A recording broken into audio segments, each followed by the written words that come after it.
President Obama made 15 recess appointments over the weekend, including putting Craig Becker on the National Labor Relations Board.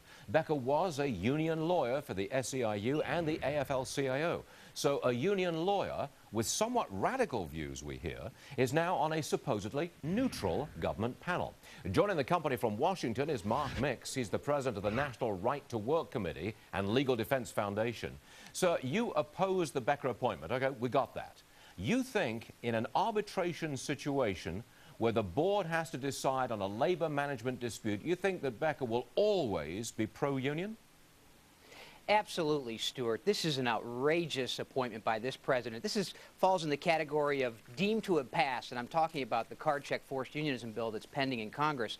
This guy, Craig Becker, is basically on record saying that the NLRB can radically change the way workers are unionized in this country simply by doing rulemaking or ruling on certain cases. And we believe he ought to recuse himself in every case. We have 12 cases in front of the board right now that he is... Mark, do you think that his appointment to this board simply opens the door to card check?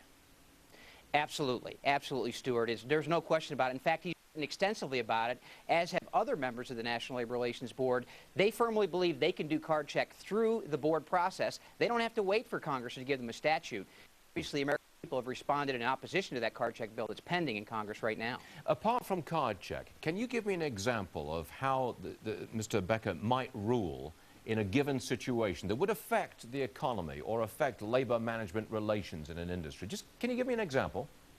Well, I'll let his writings speak for themselves. In a 2005 piece in the Berkeley Journal of Employment and Labor Law, he said that workers shouldn't have the right to join or to vote on unions or by card check or by secret ballot. They ought to just decide which union represents them. And in a 1998 labor law review, he said this. He just believes the employer shouldn't be involved at all, and that workers basically should be subjected to union coercive campaigns to organize. And that's ridiculous, and that's going to affect every independent-minded worker and every small businessman across the country. We got it.